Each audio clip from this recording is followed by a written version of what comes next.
Good morning सर्वांना. तर आत्ता वाजले होते सकाळचे 5:30. तर मी सकाळी लवकरच उठले होते. तर बघा बाहेर सगळा अंधारच होता. नंतर मग मला बनवायचे होते मस्त अशी सँडविच. तर सँडविच बनवण्यासाठी मी कुकरमध्ये आलू टाकून घेतले. तर आलू टाकून कुकरमध्ये शिट्ट्या करून घेतल्या मी गॅसवरती. नंतर मग मी पोळ्या बनवून घेतल्या.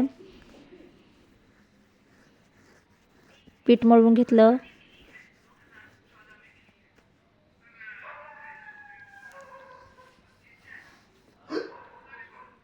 तर मुलाच्या शाळेमध्ये कार्यक्रम होता, त्याच्यामुळे मग मला लवकरच सर्व तयारी करून शाळेत जायचं होतं. त्याच्यामुळे मग मी लवकरच उठले होते सकाळी आणि सर्व स्वयंपाक ते आवरून घ्यायचा होता मला. लवकर स्वयंपाक ते करून घेतला की लवकर मग काम आवरलं जातं, नाही तर मग लवकर होतच नाही.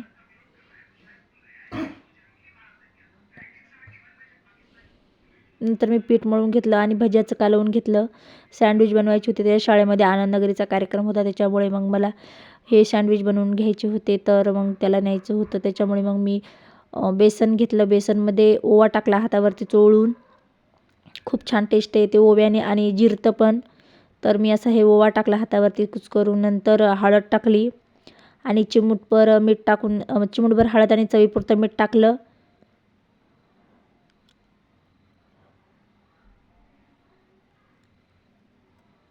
आणि थोडं थोडं पाणी टाकायचं आणि मस्त असं हे मिश्रण तयार करून घ्यायचं.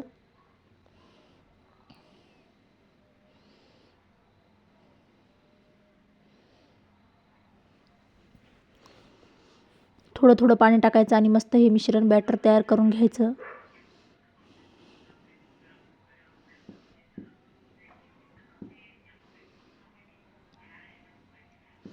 मी मग भाजी बनवायला घेतली. बघा भाजी बनवायला मी कढईमध्ये पातेल्यामध्ये एक पळी तेल घेतलं. तेल चांगलं तापलं. तेलामध्ये जिरं, मोहरी, लसूणची पेस्ट, कांदा, कोथिंबीर टाकली आणि कांदा आणि कोथिंबीर 2 मिनटं परतून घेतली. तर तेलामध्ये 2 मिनटं अशीच परतून घ्यायची. नंतर मी मग टोमॅटो टाकला आणि याला मिक्स करून घेतलं.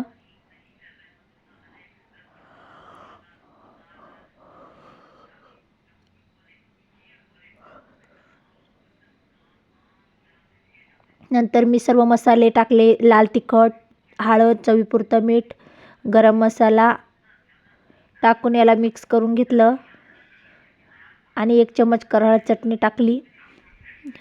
तर याला 2 मिनटं मसाल्याला भाजू दिलं आणि मग आलू टाकले आहेत. तर आलू उकळले होते, त्याच्यातलेच मी 2-3 मस्त असे बारीक करून घेतले आणि आलूची भाजी बनवून घेतली. बघा,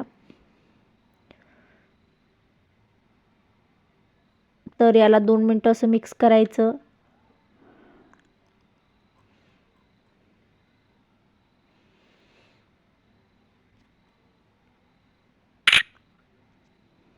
आता नंतर पाणी टाकून घ्यायचं आणि मस्त अशी ही भाजी तयार झाली आहे.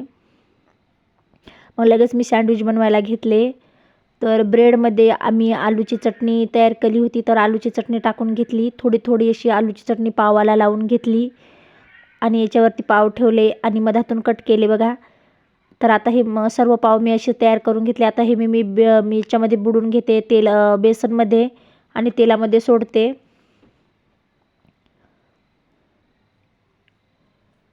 तर तेलामध्ये आता मी हे ब्रेडचे सँडविच सोडून घेते एक एक करून.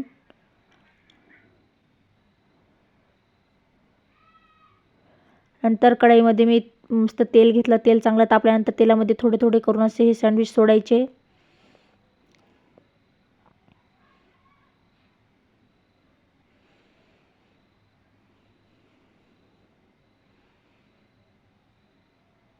तर मस्त असे कुरकुरीत सँडविच तयार होतात. तर सर्व सँडविच मी असेच बनवून घेतले.